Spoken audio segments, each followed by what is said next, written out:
Buenos días a todos, a todas. Hoy estamos en esta sesión virtual para realizar la defensa de tesis de Magdalena Westergel.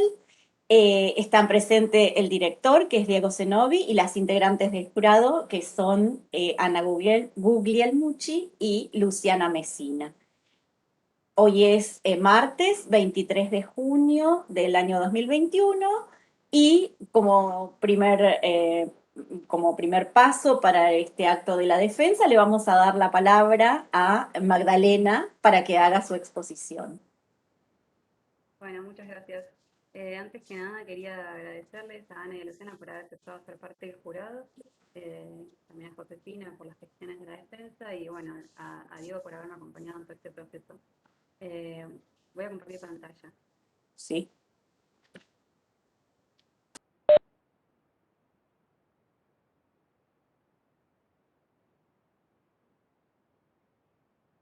¿Y lo ven? No, todavía no. Sí.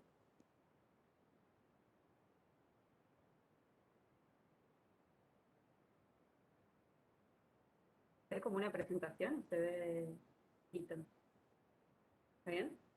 Eh, No, no se ve en pantalla completa, se ve todavía tu pantalla. Ahí está, ¿no? Ahí está, sí. Verlos ustedes. Bueno, el título de mi tesis es Estado, Movimientos de Derechos Humanos, del Instituto Espacio para la Memoria. En la presentación lo primero que voy a hacer es contarles cuáles fueron mis objetivos, cómo llegué al campo y al tema de investigación, cómo se fue armando la tesis, los capítulos que la contienen, las fuentes que utilicé y las conclusiones. El título de la tesis lleva el nombre del Instituto Espacio para la Memoria justamente porque me centré en mi análisis en dicha institución, que fue una institución de la ciudad de Buenos Aires, creada por ley, la ley 961, en el año 2002, comenzó a funcionar en el año 2006 y en el año 2014 fue disuelta.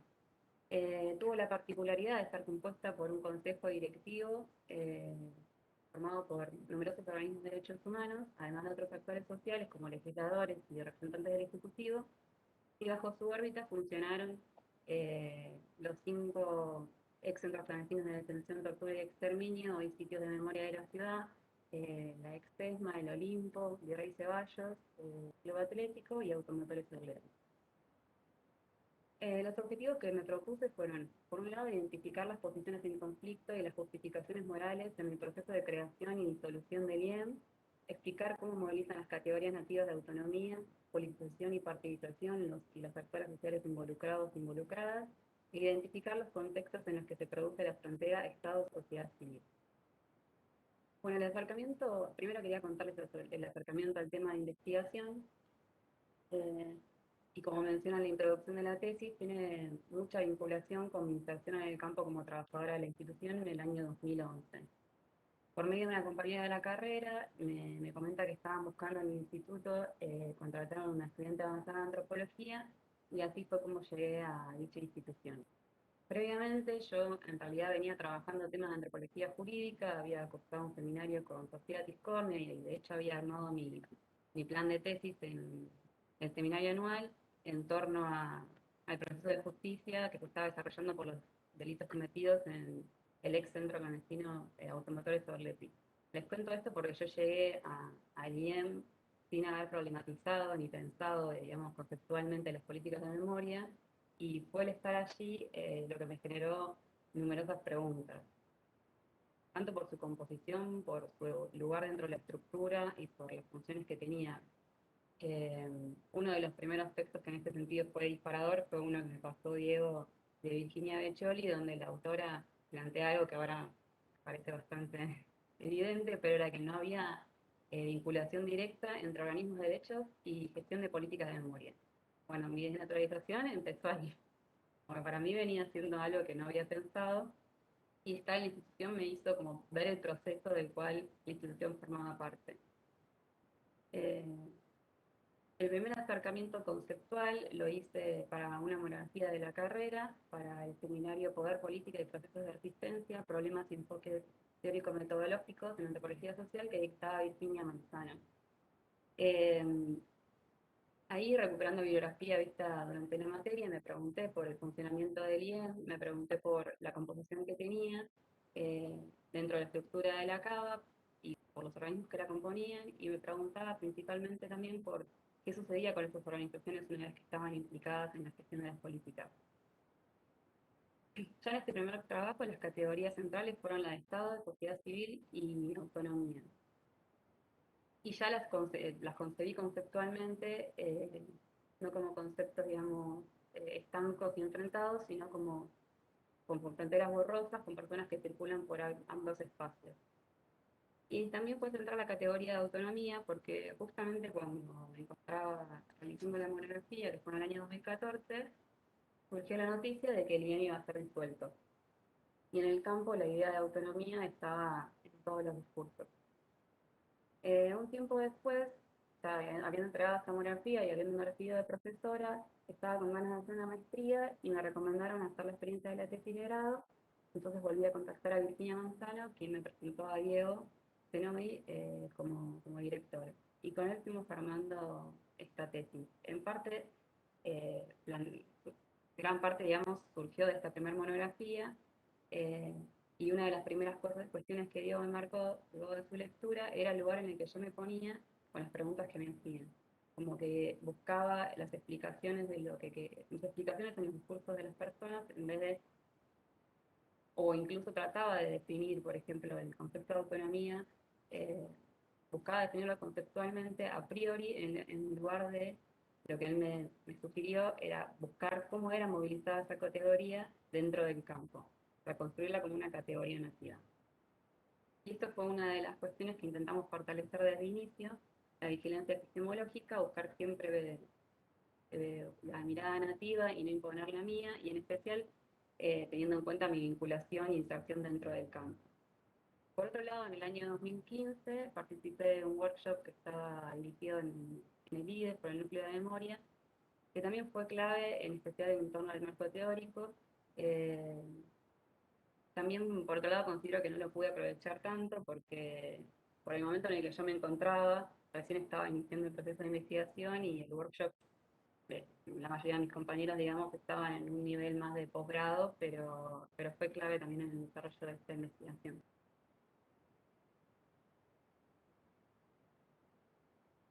Bueno, como le decía, entonces esta monografía fue el inicio de este proceso y estuvo muy marcado por mi presencia en el campo y por haber vivido la disolución del IEM. Eh, yo nunca antes había participado de sesiones en la legislatura, ni había visto cómo era ese trabajo político previo de recorrer la legislatura, de hacer comunicados en torno a lo que estaba sucediendo. Ni siquiera había presenciado una sesión más allá de ver versiones taquigráficas en las que, bueno, nada, estaba el público, había como toda una situación en la que la legislatura se me presentó como un campo de disputa, y eso me llevó a querer indagar qué había pasado durante la creación del mismo. Entonces recurrí a las reacciones de la legislatura de aquel entonces. Eh, no quería comparar, digamos, para mostrar la diversidad, que fue como algo que pensé, pero después, bueno, es como el punto de partida teórico, ya estaba esa diversidad marcada, y lo que quise hacer con esto fue más bien conocer más el campo y ver algo que al inicio de la tesis yo pensaba como una contradicción, ya que la mayoría de los actores que estaban presentes en la creación y la disolución fueron los mismos, con posturas diferentes. Yo al principio lo tomaba como una contradicción, pero después lo que intento resaltar a lo largo de la tesis es que no se trata de una contradicción, sino que se trata de actores socialmente situados que tienen múltiples pertenencias y que, según las situaciones en las que están, toman determinadas decisiones. Y entonces ahí se nos presentó la primera dificultad que teníamos para terminar de estructurar la tesis, porque teníamos por un lado la creación, que terminó siendo el capítulo 1, y la disolución y el traspaso de los sitios de memoria, que pasó a ser el capítulo 3, y decidimos incluir un capítulo intermedio que se centró más bien en el funcionamiento, en el periodo de funcionamiento de IEM, y digo que fue dificultoso porque tanto en los primeros capítulos que estaban más delimitados, lo que yo analizaba estaba muy delimitado a un espacio, a la legislatura, si bien usaba noticias y también comunicados que se habían producido en torno a lo que sucedía, el campo estaba muy marcado. En cambio, incluir el funcionamiento del IEM nos llevó a una serie de discusiones y de nuevas preguntas sobre cómo hacer que este nuevo capítulo fortalezca a los otros y a la vez, bueno, sea realizable, ¿no? Eh, bueno, antes de pasar a contarles un poco brevemente los capítulos que componen la tesis, les quería mencionar los materiales con los que trabajé. Por un lado están las versiones taquigráficas, como ya mencioné, tanto para las sesiones de creación del IEM, que fue una, y las sesiones de disolución y traspaso de los sitios de memoria, que fueron dos, una en la que se intentó tratar el tema y otra en la que finalmente se trató. Después uso también como fuentes la ley de creación del IEM, la ley 961, y otros dos proyectos que se hicieron como intentos de reformular la ley de creación del IEM. También algunas páginas institucionales, en especial la de varios organismos de derechos humanos, la página que fue del IEM, bueno, que ahora no está, pero recurrí a esa fuente y también a la página que teníamos, blog que teníamos con los trabajadores en la Junta Interna de Sitios de Memoria. También usé comunicados institucionales, la mayoría de ellos del Consejo Directivo del IEM, pero también de algunos organismos y de la Junta Interna. También en algunas notas presentadas a la institución, también por parte de varios organismos que renuncian a la misma en el año 2009. Bueno, después muchas fuentes periodísticas, algunas porque trataban este tema puntual de la creación o disolución y otras porque hacían referencias a los sectores sociales con los que estaba interesada a trabajar. Bueno, numerosas charlas informales, hice 2 entrevistas. También mi tesis se nutre mucho del trabajo de campo de otras investigaciones y de mi propia experiencia personal. Esto fue un tema que no fue muy sencillo abordar, eh, por un lado porque hice, digamos, no hice trabajo de campo en ese momento, sino que recuperé mi experiencia personal a través de mis recuerdos y no me sentía del todo cómoda haciéndolo. No, no digo que no se pueda, pero yo no me sentía muy cómoda ni muy segura porque no lo había sistematizado con esa perspectiva de trabajo de campo en su momento. Por eso recurrí, si bien participé de gran parte del proceso del IEM, recurrí mucho a fuentes públicas. Bueno, así entonces quedó estructurada la tesis. Antes de los capítulos hay una introducción en la que planteo el surgimiento del problema, los objetivos, la metodología y el marco conceptual, y después tiene 3 capítulos. El primero, como les decía, analiza el proyecto de creación del IEM, que fue en el año 2002, la ley 961, y lo primero que hago es una breve contextualización en referencia al estado de las políticas públicas de memoria. Esto lo fui repitiendo en todos los capítulos eh, y fue bastante importante para mí porque en un principio en realidad había armado un apartado que se llamaba Breve recorrido por las políticas de memoria o algo así, que formaba parte de la introducción y incluso iba antes del 2002, pero estoy viendo que me quedó mal escrito 2000. Eh, Iba antes del 2002, pero me di cuenta que recortándolo y llevándolo a los capítulos me ayudaba a estructurar los capítulos y también me ayudaba a contextualizar los discursos que analizaba.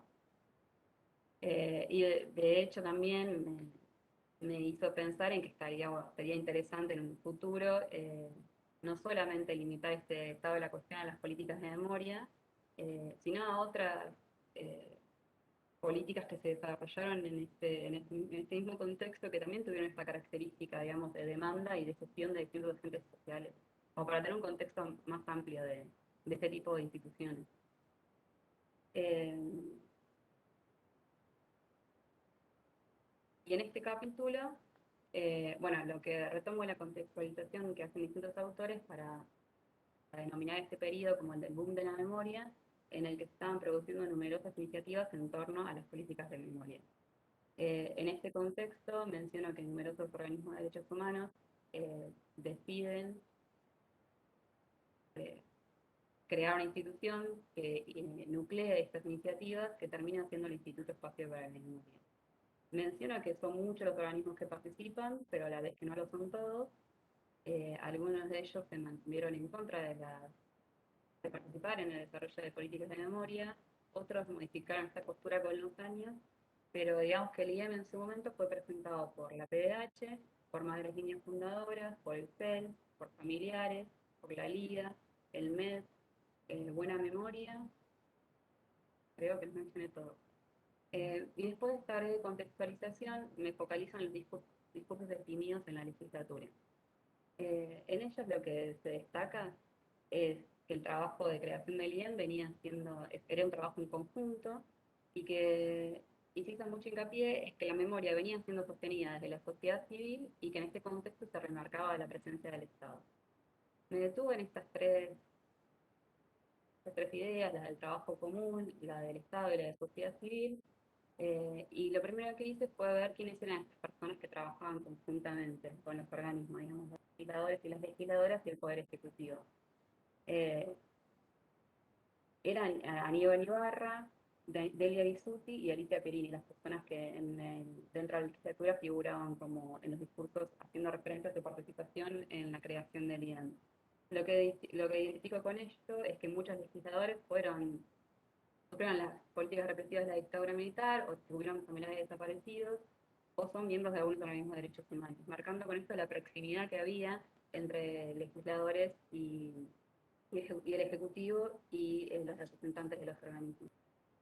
Este análisis nos permitió enfatizar la idea de que se pensaba el Estado y el movimiento no como espacios enfrentados entre sí y estáticos, sino como conjuntos conformados por personas que circulan entre ambos.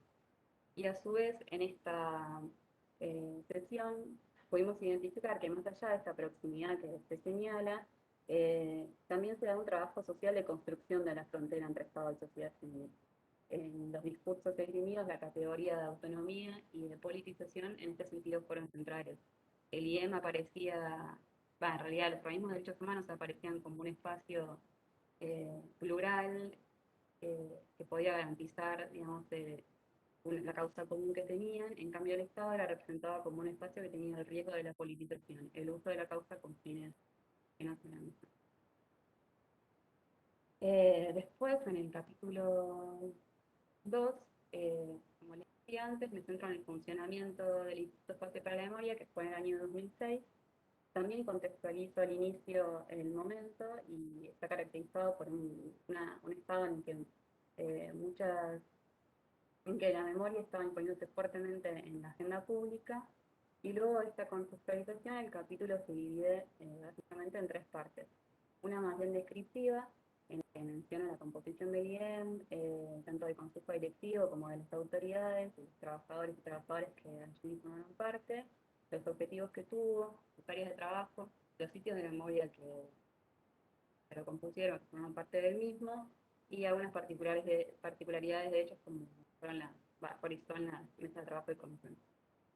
Y después de esta primera descripción, tomo dos situaciones problemáticas que se dieron, una en torno a un actor que por cuestiones lógicas no estuvo presente en la creación, que son los y las trabajadoras de la institución, y, y lo que resalto de ellos son sus trayectorias personales, no puntualmente, más allá de algunos ejemplos que menciono, sino como una característica que tuvieron y que tienen las políticas de memoria, en la que muchas de las personas que allí comenzaron a trabajar o son sobrevivientes, o son familiares, o son militantes de algún organismo, o, o son profesionales comprometidos con la temática. Lo que yo intenté resaltar fue qué pasó en la práctica con esta idea, con esta característica.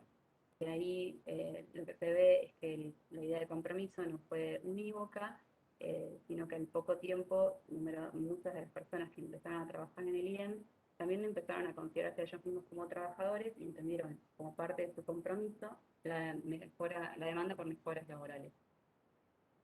Y esto trajo aparejadas acciones concretas como la creación de la Junta Interna, elecciones gremiales, paros, marchas, ruidazos, distintas acciones, y también respuestas de parte del Consejo Directivo. Entonces lo que observamos es que ser parte del IEM modificó las relaciones establecidas entre los actores sociales involucrados, visibilizando sus múltiples pertenencias y y la tensión que produjo la participación en el mundo de la militancia y el trabajo. Y por último menciono algunos conflictos que se dieron dentro del Consejo Directivo, como fueron las renuncias de varios organismos de derechos humanos en el año 2009, y también los dos proyectos de modificación de la ley de creación, que centralmente se focalizaron en el Consejo Directivo, en su composición y en sus funciones, y también la renuncia de un director en el año 2014.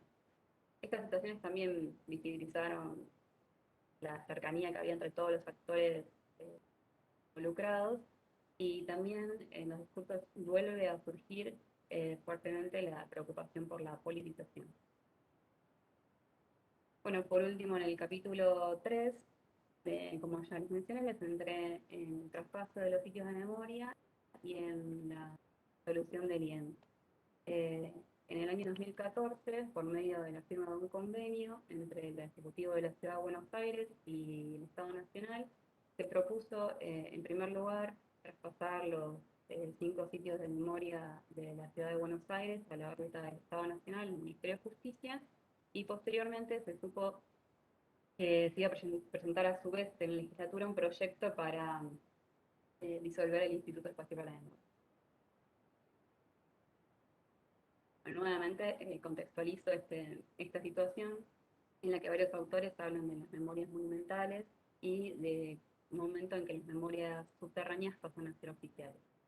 Y ahí decidí centrarme principalmente en una acusación que se dio dentro del recinto de traición, observando quiénes fueron acusados de traición y quiénes eran estaban.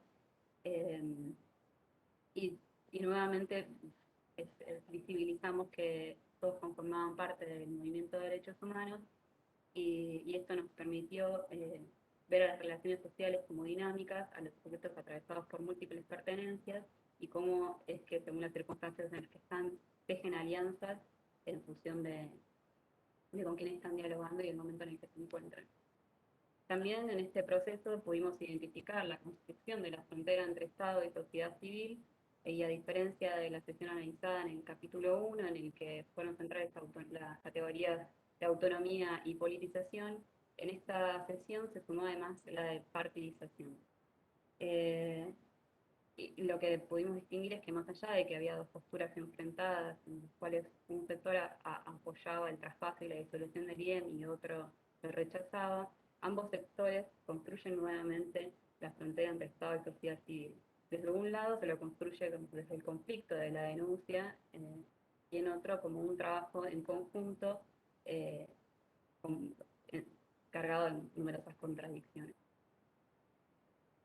Eh, bueno, por último, les menciono la conclusión de este trabajo, y bueno, nosotros buscamos mostrar desde una perspectiva antropológica cómo son conceptualizadas por los sectores socialmente situados las categorías de Estado, movimiento social, autonomía, política y participación, poniendo en discusión enfoques normativos y dicotómicos respecto a cómo debe ser la relación entre el Estado y los movimientos sociales. Vimos así que movimiento y Estado no son espacios estáticos enfrentados, sino conjuntos conformados por personas que circulan por ambos espacios. A su vez identificamos un trabajo social de construcción de la frontera entre ambos, Estado y sociedad civil, en el que se movilizaron categorías como autonomía, politización y participación. Y por último, para construir cómo estos actores, eh, teniendo en cuenta los contextos, movilizaron estos cambios en cuestión, nos permitió reafirmar que los conceptos no son fijos, sino que son ambiguos, polisémicos y dinámicos, así como tampoco lo son las relaciones sociales. Vimos su dinamismo, vimos cómo los sujetos crecen alianzas y priorizan ciertos valores en función de las circunstancias en las que se encuentran.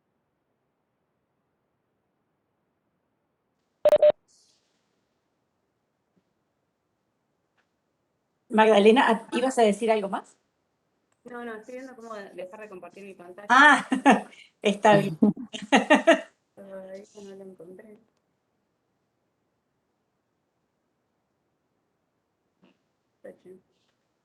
Detener compartir. Ahí, de tener compartir eso. Perfecto. Bueno, una vez terminada la exposición de Magdalena, entonces le damos la palabra a las integrantes del jurado. Lu, no sé si querés empezar o Como empiezo quieras. Nada. también. Si querés te dejo la palabra, si no empiezo como... Dale, bueno, empiezo yo. Bueno, Magdalena, primero estoy realmente muy contenta de que hayas avanzado con esta tesis y que la hayas realizado.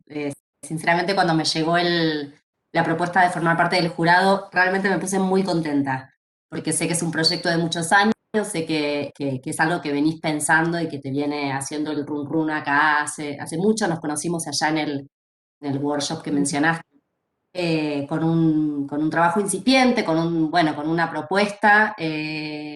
Así que la verdad es que fue muy grato encontrarme bueno, con la tesis. Eh, en segundo lugar, y como creo que te dije aquella vez, hace ya largos años, celebro mucho que haya una tesis sobre IEM o que piense el objeto tan en un sentido tan emblemático, tan abierto como a pensar las diferentes aristas que se ponen en juego en las políticas de la memoria, pero no solamente en las políticas de la memoria, sino en las políticas públicas, digamos. Me parece que es un objeto en cierta medida fascinante, te lo había dicho, estoy esperando hace largos años que alguien se adentre en pensar esto, así que lo celebro profundamente. En tercer lugar, agradezco que sea una tesis bien escrita, con una escritura diáfana, clara, con un ritmo ágil, que permite que el que está leyendo acompañe tus procesos de pensamiento, que están planteados de manera también muy claros, sin detenernos en pensar cuestiones que quiso decir o que no quiso decir. Así que eso también me parece que es algo que se valora un montón, la lectura ágil y fluida de lo que estás planteando, que también tiene que ver con tu propio trabajo, ¿no? La escritura no es un momento aparte, sino que forma parte de la elaboración misma del objeto de investigación. Dicho esto, me parece que bueno, ahora voy a decir algunas cosas que me generaron, algunas preguntas que me surgieron durante la lectura, algunas cosas que por ahí me parece que estaría bueno apuntalar o profundizar en el momento de la publicación de alguna parte de la tesis, que probablemente eso lo tenés en carpeta, o avanzar. Tampoco sé bien cuáles son tus planes, pero me imagino que por ahí sí también querés seguir avanzando, como decías en la presentación. Me interesó muchísimo la serie temporal que reconstruís, o sea, esa historicidad, que verla de conjunto en la tesis. Uno viene siguiendo estos temas, viene trabajando sobre estos temas desde hace muchos años. El IEM formó parte, en cierta medida vimos como todo su desarrollo, ¿no? Pero digamos, verlo escrito y ver esa serie temporal, esa historicidad propia del objeto IEM como política de memoria, me parece muy potente. 1998, 2002, 2006, 2009, 2014. Hay algo que tiene intensidad temporal, pero también tiene como un desarrollo propio, que vos bien mostrás en la tesis. Y lo que yo me pregunto es, que vos lo decís en los distintos capítulos, pero quizás puede ser una pregunta más específica. ¿Cuáles son los desplazamientos que se producen entre año y año a nivel de los actores? De nuevo, es algo que está en la tesis, pero quizás como algo que se piense más, que sea como algo que ordene el planteo, ¿no? ¿Cómo se fueron modificando, tejiendo y destejiendo las tramas de los actores? Porque aquellos que impulsaron, aquellos que promovieron, aquellos que lucharon, aquellos que formaron parte de la gestación misma de esta política, en otro momento, bueno, forman parte de la desarticulación, ¿sí? Entonces, pensar específicamente entre estos años, cómo se fueron desplazando los actores y sus posiciones sobre el rol del Estado, ¿no? eh, eh, digamos, el rol del Estado que fue inscribiéndose progresivamente como un Estado reparador, sin dejar de ser un Estado terrorista o sin dejar de haber sido responsable de los crímenes cometidos, ¿no? Como todo ese movimiento que tiene que ver con todo lo que fue pasando en relación a las políticas de la memoria, con las que el IEM obviamente interactúa, se ve afectado, afecta, ¿no? Entonces, un poco yo me preguntaba, ¿qué se fue abultando, entre comillas, en todo ese arco temporal, en otros lados, que pueda explicar o fundar esos cambios, esos desplazamientos en las posiciones, ¿no? De los actores y no solamente de los actores que formaban parte del IEM o que impulsaron, sino también de todo el arco que forma el campo de los derechos humanos o el campo de la memoria y los derechos humanos, que también fueron como variando sus posiciones, fueron habilitándose a impulsar o impugnar, ¿no? Bueno, me parece que está como, está trabajado en la tesis, está en una suerte de dispersión y quizás en una futura publicación, en un futuro trabajo, digamos, esto es siempre para pensar para más adelante, porque me parece que hay algo que está como empezando en términos bueno, de camino de investigación. Y la otra cuestión que también me interesaba un montón, la tesis tiene una fuerte pata en pensar los conflictos, obviamente, ¿no? En pensar como esa conflictividad. Vos recién decías algo que me parece re interesante, ser parte del IEM fue modificando esas posiciones, porque esas posiciones se van construyendo en ese, digamos, en el calor de esa misma política, no hay posiciones, o puede haber posicionamientos previos, pero me parece que fuertemente en las políticas de la memoria lo que nos hablan, o las diferentes experiencias de las políticas de memoria nos hablan de cómo los actores se fueron haciendo en el desarrollo de esas mismas políticas, y el IEM es como clave, ¿no? Entonces vos hablas mucho en torno a, bueno, la conflictividad entre el consejo directivo y sus directores, y por otro lado la comisión gremial, además de otra cantidad de actores que también forman parte o participan de esa conflictividad, pero digamos hay como dos polos acá que se fueron, dos actores que de alguna manera se fueron constituyendo al calor de ciertos litigios fuertes o de ciertos puntos en donde se manifestaron bueno, desacuerdos que llevaron a ciertos enfrentamientos, digo, al punto de que vos mencionás, se despidió a dos trabajadores, una de las cuales sos vos, o fuiste vos, lo cual también nos habla de cierta opacidad también para poder dar cuenta de todos estos motivos y de todas, ¿no? Porque hay como un trabajo, un involucramiento muy fuerte tuyo, un lugar situado muy marcado que en algunos momentos puede hacer opaco bueno, el dar cuenta de esos motivos. Pero bueno, yo acá lo que decía es trabajar en pos de desentrañar un poco esas posiciones enunciativas y cómo se fueron construyendo esas distintas posiciones, arraigadas en qué posiciones más estructurales, para entender esos motivos. Tamani, por ejemplo, en algún momento vos mencionás que habla de cuestionamientos intolerables, ¿no? Y yo decía, bueno, ¿cuáles son esos cuestionamientos? Me los puedo imaginar porque digamos, en alguna medida hablaba con trabajadores de los distintos sitios, digamos, puedo imaginármelos, pero quizás decirlos más negro sobre blanco o plantearlos como más, bueno, cuáles eran esos conflictos que estructuraban esta relación de tanto litigio, ¿no? Por supuesto que podemos pensar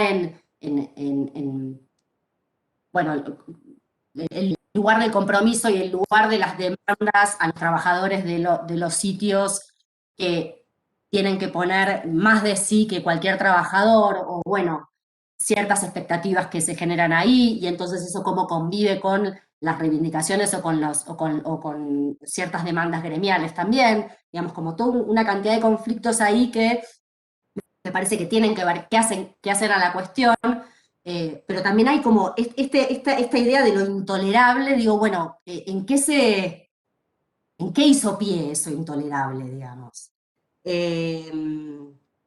Bueno, y lo que me interesaba también, que permite ver este análisis que vos haces o que este recorrido que vos traes, es algo que te decía al principio, pero que tiene que ver con cómo se fue transformando ese desplazamiento en el rol del Estado, cómo fue asumiendo progresivamente una posición reparadora y también cómo fue investido de esa posición.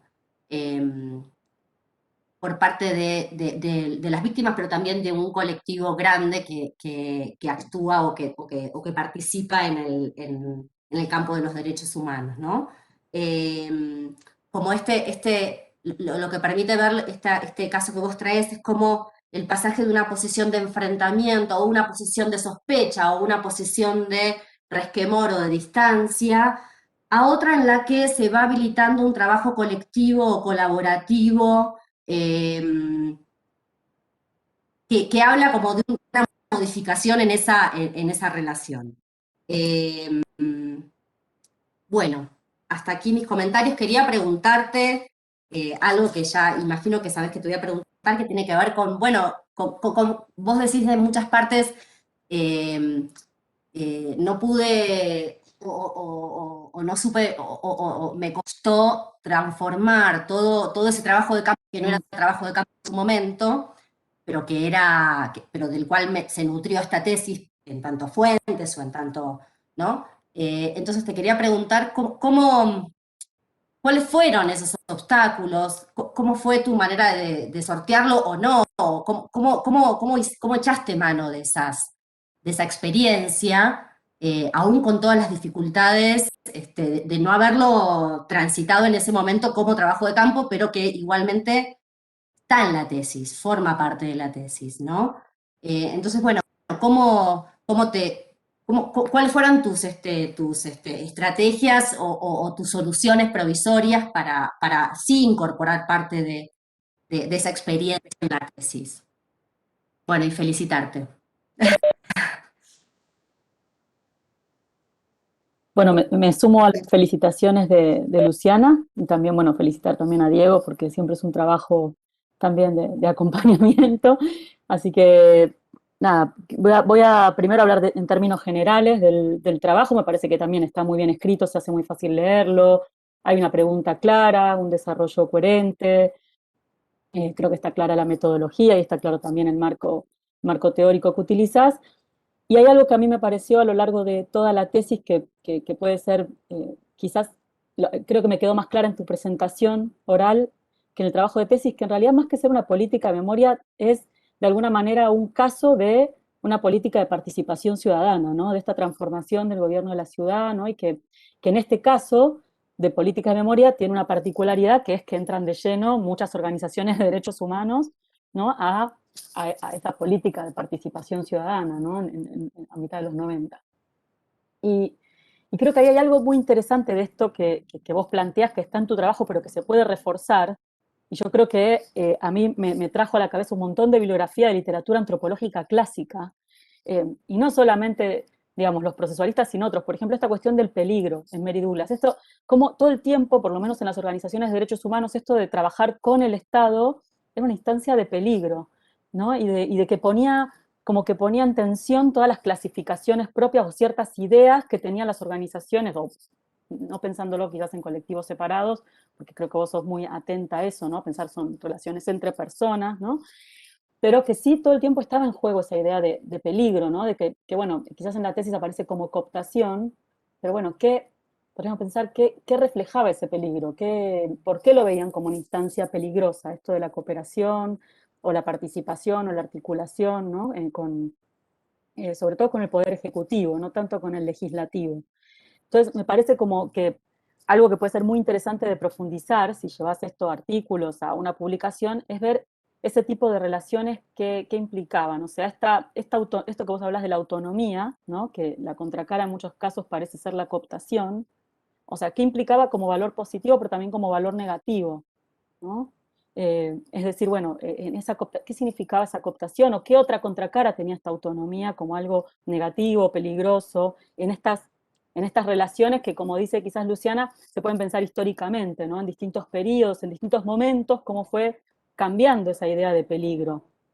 Y la contracara o sea, la idea de peligro y bueno, también la idea de quizás de autonomía, de una relación que pensada en términos sanos, como de una relación donde cada uno mantiene, podríamos decir, sus propias ideas, valores, prácticas y son respetadas. Entonces eso a mí me pareció como muy interesante de sumarle a tu trabajo.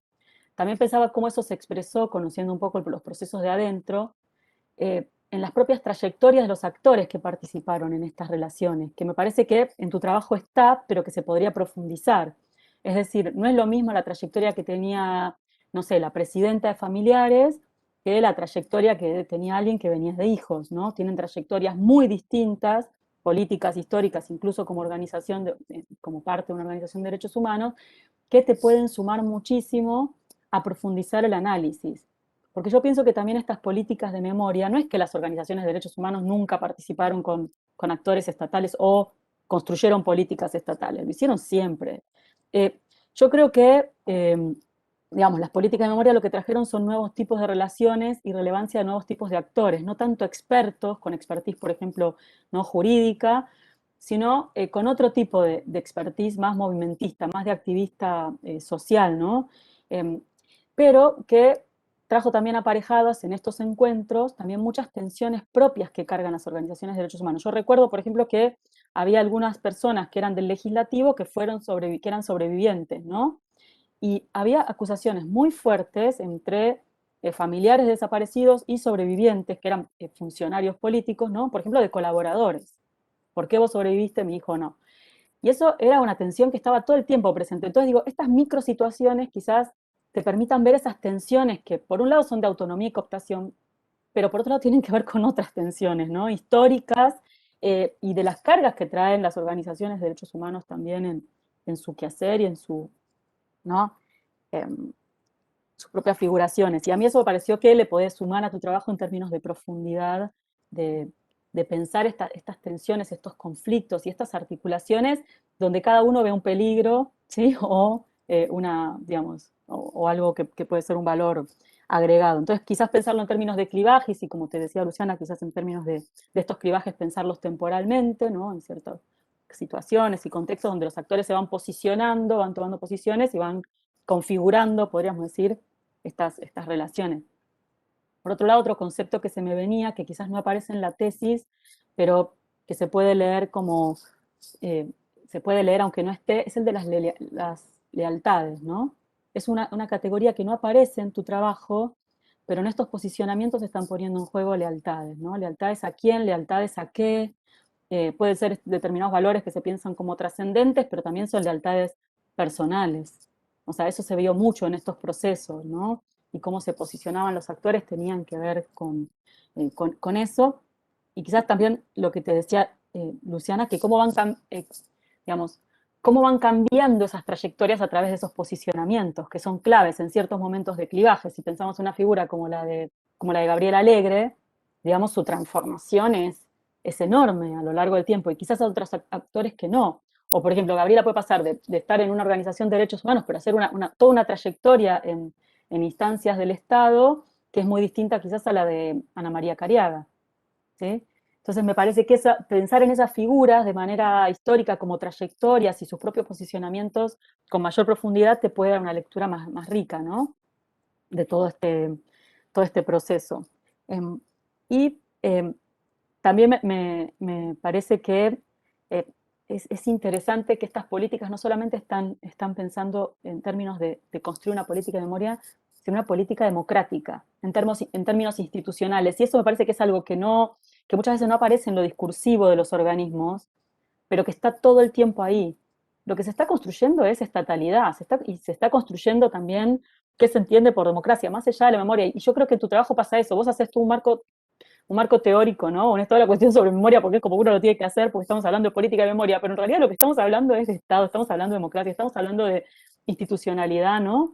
Entonces me parece que una de las cosas más ricas de tu trabajo es justamente cómo se va marcando esa frontera entre movimientos sociales y Estado todo el tiempo, pero que en realidad hace a cómo se está construyendo esta política desde lo institucional. No sé cómo se está construyendo institución democrática, de alguna manera, cómo se está construyendo democracia. Entonces, a mí eso me pareció muy interesante de tu trabajo, correrse de lo de la memoria. O sea, la memoria está ahí, pero estás trabajando otra cosa que me parece muy, muy interesante, que le aporta mucho a nuestros trabajos, digamos, sobre políticas de memoria. Y para cerrar también lo que te planteaba Luciana, tema de cómo las dificultades, ¿no?, que tuviste, que realmente a mí me pasó también, habiendo participado en muchas de estas construcción de estas políticas, estos desafíos éticos, ¿sí? Ético-metodológicos también que hay ahí de por medio, ¿no? Y cómo quizás construir esos recuerdos cargados de emociones, ¿no?, en una herramienta también metodológica, porque yo creo que a mí también pasó, como que es como, bueno, no, hay que tratar de dejarlo de lado, ¿no? Tratar de ser objetivo, tratar de que no. Y es muy difícil, creo que vos tomás una posición en tu trabajo que es, bueno, lo voy a reconstruir a partir, como no fui sistemática, entonces lo voy a reconstruir a partir de información externa, donde yo no esté mediado por mi subjetividad. Yo creo que siempre está todo mediado por la subjetividad, incluso la lectura de una versión taquigráfica está mediada por la subjetividad, pero creo que eso es algo que le puede aportar a tu trabajo, eh, si lo reflexionás de una manera crítica, esa emotividad y todo eso, le puede aportar a tu trabajo, porque hay cosas que vos dejás por ahí y que pueden ser un elemento. Por ejemplo, a vos te despidieron. ¿Qué pasó? ¿Te reincorporaron? Yo me quedé también como, bueno, todo eso hay que, ¿no? Como, o por ejemplo, ¿qué pasó con el traspaso? O sea, vos también haces un corte y yo creo que sería muy interesante si lo seguís investigando o si se puede quizás sumarlo un poquito más a tu trabajo, extenderlo, es ¿qué pasa después del traspaso? ¿Qué pasa después de la disolución del IEM? Porque queda como que ahí pero en realidad son los mismos actores que después pasan a trabajar, ¿no? Pasan de estar en la ciudad, pasan a estar a Nación. Entonces, y me faltó también una perspectiva crítica sobre también sobre esa agremiación. ¿Sí? También, bueno, somos trabajadores del Estado, nos agremiamos, pero están los independientes, están, ¿sí?, la Junta Interna de ATE, bueno, ¿qué pasó ahí? ¿Qué pasa? ¿Qué tensiones había entre esos actores también? O sea, o pensarse como trabajador de la memoria, porque eso también es tensionante, ¿no? Tenés los organismos de derechos humanos que son como, ¿no?, tu papá más o menos, diciéndote, la memoria no para, ¿no? Y uno ahí diciendo, pero yo soy un sujeto político también, soy un trabajador, tengo... Bueno, entonces ¿qué pasa en eso, ¿no? ¿Qué pasa también con quién puede tener una opinión formada, quién puede opinar sobre esas políticas, quién no, ¿sí? ¿Quién tiene los criterios que son validados, que son reconocidos, legitimados, quién no? Entonces a mí me parece que ahí hay toda una cuestión de tensiones que son interesantes para explorarlas, ¿no? Que se puede ahondar. Entonces, bueno, básicamente eso, la verdad que creo que el trabajo da para seguir pensando muchísimas cuestiones, ojalá que te animes a hacerlo, no sé si terminaste la maestría, si la estás haciendo, creo que es un trabajo que da para, digamos, para seguir, ¿no? Ahondando, aportando, como dice Luciana, creo que hacen falta investigaciones sobre, ¿no?, sobre estas cuestiones, no tan centradas solo en memoria, ¿no?, más, sino en estas institucionalidades, podríamos decir, que se van construyendo post-dictadura, o bueno, también de transformaciones, ¿no?, de nuestras formas de Estado. Entonces, felicitaciones a Magdalena y a Diego. Yo también, ¿no? Bueno, gracias a las dos por los comentarios. Me dio gracia lo que decías de la tesis de memoria, el marco teórico. Creo que sí, me acuerdo en algún momento con Diego dijimos, bueno, al final es una tesis de la política, por partida de la política, de la política. Y sí, es cierto, es como que tomo el caso y a los actores sociales que están involucrados, pero las preguntas por ahí no sé, no estoy pensando en puntualmente la política que desarrollaba el IEM, sino lo que fue la particularidad de la gestión. Me reincorporaron después,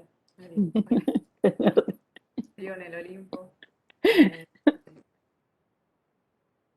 La hicieron tienen más que ver con temas a profundizar, que están buenísimos, y yo creo que más o menos en general lo que estaría bueno hacer, o sea, no es que tengo ninguna respuesta, sino me parece que entrevistas, como que yo tomo mucho lo de las trayectorias personales a modo muy general, como viendo hitos de las bibliografías de las personas, pero no me detengo, digamos, en esto, en los cambios personales, como una trayectoria más detallada.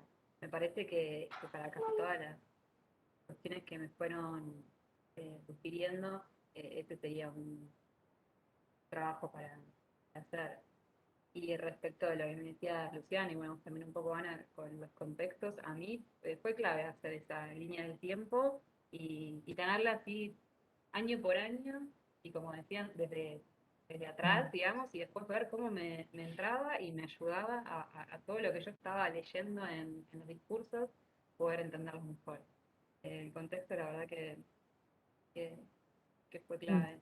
Y respecto del trabajo de campo y no trabajo de campo y el uso de esos recuerdos, esa experiencia, sí, yo un poco le esquivé, digamos, usé más otro tipo de fuentes, me sentí más cómoda en todo lo que era descriptivo, que igual me di cuenta que aporta, eh, como los climas en la legislatura, como en esas cuestiones me animé un poco más. Eh, Pues en cuanto a retomar discusiones, desde mi recuerdo me era más difícil. Incluso lo del despido, ¿no? En un momento no lo había puesto, después me parecía que estaba mal ponerlo, no ponerlo, porque era, no sé, como quería ocultar algo y parte de lo implicada que estaba. eh, pero, pero sí, digamos, como que me limité, usé las partes los recuerdos en los que me sentía más cómoda manejar, y en otros entrevisté a compañeros de trabajo, tuve charlas con ellos y me sentí más cómoda con sus recuerdos que con los míos. Eh, y,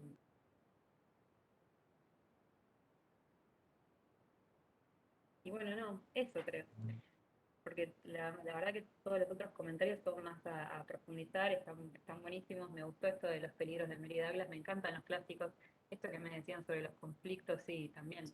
Ahí eh, Turner y el drama y como esos momentos en los que, aparte emergen los discursos, estaba lleno de comunicados, estaba lleno de posiciones, y me gustaba que fuesen textos escritos, discutidos, tanto desde las puntas como los del IEM, los de los organismos, como que me parecía que, si bien a veces está, no sé, más como, no, por ahí pensás el drama como en un momento, como más en la legislatura, esos gritos, insultos, pero también me gustaba verlo en los comunicados. Es cierto que hay mucho de conflicto en la tesis. Eh, y además también por esto que les decía al principio, que habíamos arrancado con la creación y terminamos con la disolución, y era como que en el medio, bueno, ¿qué pasó? Y no lo repongo, digamos. La verdad es que la parte del concepto directivo mencioné, digamos, los conflictos, pero yo creo que sí, que este es como un trabajo mucho más para seguir adelante, con entrevistas, sobre todo, me parece que estaría bueno abordarlo. Gracias. No, y cuando decís lo de que el trabajo con el Estado es un trabajo cooperativo con contradicciones, bueno, ¿cuáles son esas contradicciones, no?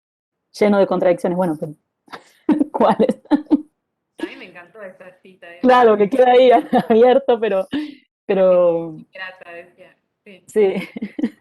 Sí, ahí estaban los gestos del entrevistado, ¿viste? Sí, sí, como que hagas lo que hagas, siempre va a estar mal, decía. Un lugar muy crítico también.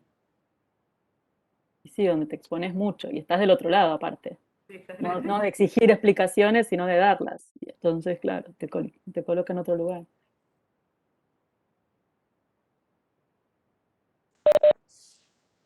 Bueno, y entonces con esto las evaluaciones de las integrantes del jurado están cerradas y contestadas. Le damos la palabra al director, Diego Zenobi, para que también haga su intervención. Hola, ¿cómo están? ¿Me escuchan ahí? Perfecto. Bueno, muchas gracias primero a la gente del departamento, a Josefina, a Guadalupe, por estar tramitando todos estos laburos en estos tiempos. Así que gracias por hacer posible la defensa. Felicito especialmente a Magdalena porque fueron varios años. Magdalena hizo la tesis trabajando, a veces dejó por algunos periodos, la retomó.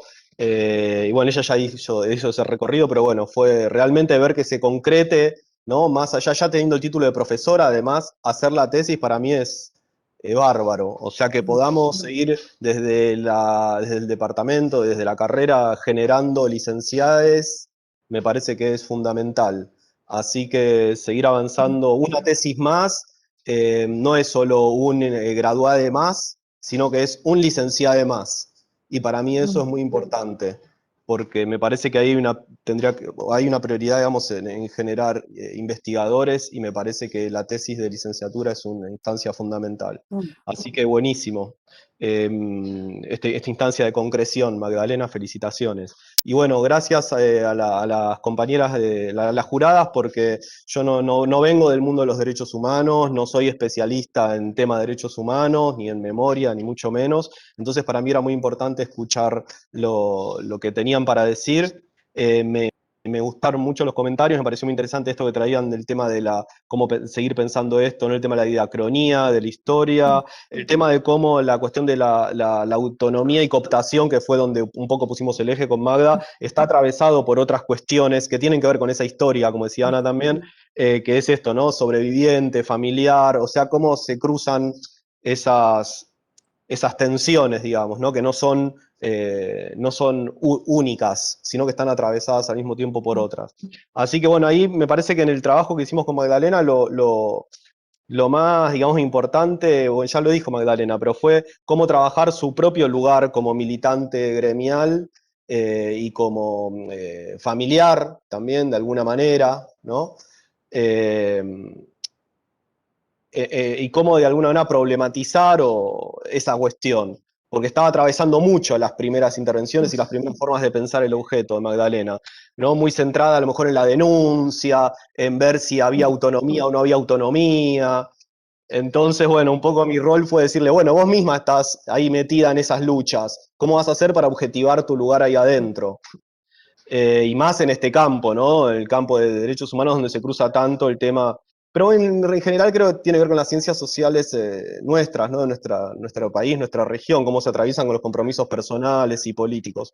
Así que bueno, me pareció muy interesante todo lo que dijeron. También para pensar, Magdalena, cómo se cruzó en el caso de su tesis la cuestión temática con lo conceptual, porque a mí siempre me queda la sensación, es una certeza, ¿no? Que nuestro mundo académico está muy estructurado en términos temáticos, estamos muy encerrados en campos temáticos.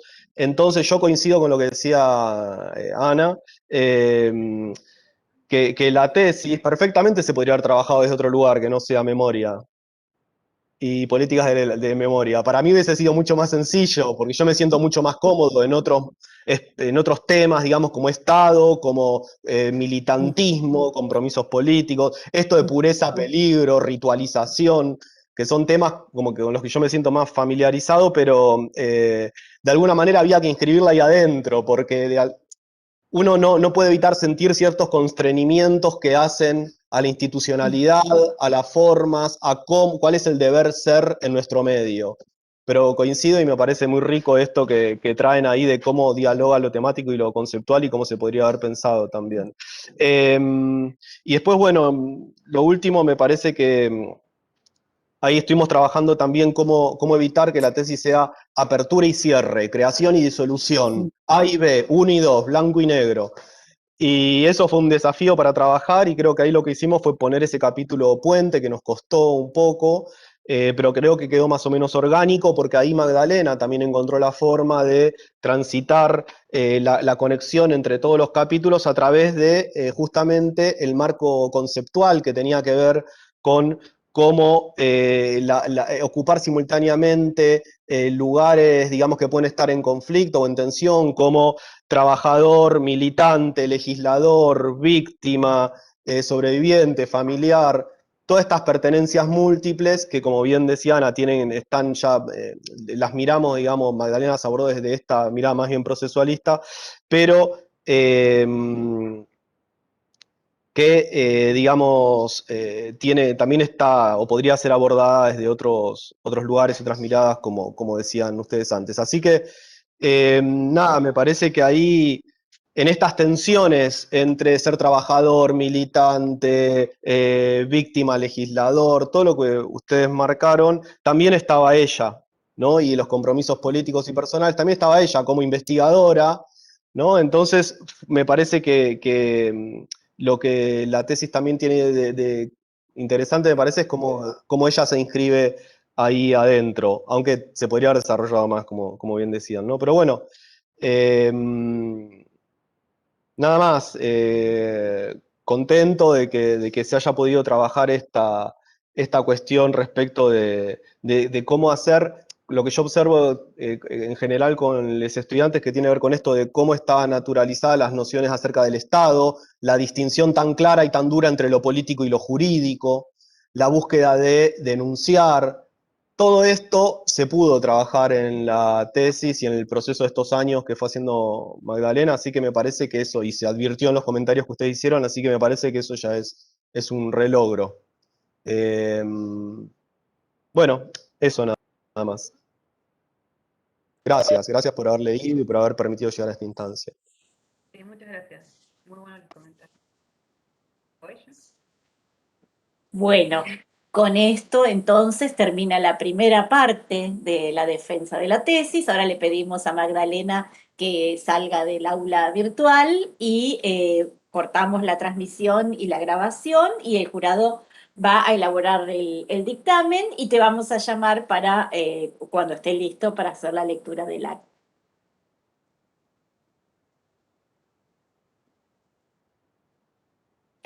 Bueno, una vez finalizada la deliberación y la elaboración del acta por parte de las integrantes del jurado, ahora el director, Diego Zenobi, va a leer el acta a Magdalena, que ya está presente en el aula. En Buenos Aires, el 23 de junio de 2021, a las 10 horas, se reúne el Tribunal de Evaluación de la Tesis de Magdalena Westergeld. La tesis está muy bien escrita, los objetivos son claros y el abordaje teórico-metodológico es coherente. La tesis aborda el análisis de una política pública de memoria, tomando como caso la creación, el desarrollo y la disolución del Instituto Espacio para la Memoria, y logra dar cuenta de la historicidad propia del objeto de estudio. La investigación aborda cómo en este proceso político se movilizan las categorías de autonomía, politización y partidización por parte de activistas de derechos humanos, funcionarios públicos y trabajadores. El jurado sugiere ampliar el desarrollo de las descripciones analíticas de las categorías abordadas, como por ejemplo las de autonomía y cooptación, y ampliar y explicitar el uso de las nociones teóricas utilizadas. Se sugiere asimismo ampliar el abordaje sociológico y la caracterización de los actores y sus propias trayectorias. La exposición oral fue solvente y respondió las preguntas formuladas por las integrantes del jurado. Por todo ello, este jurado resuelve calificar la tesis con la nota 9. Felicitaciones. Bueno, felicitaciones, Magdalena. Gracias. Gracias, en serio. Estaba nerviosa y estuvo bueno. Felicitaciones, Magdalena. Sí, felicitaciones. Un aplauso Y a virtual. Diego también, que no lo había felicitado antes. Es un gran trabajo el de acompañar, así que Totalmente. bravo. Gracias. Bueno, con esto terminamos entonces el acto. Vamos a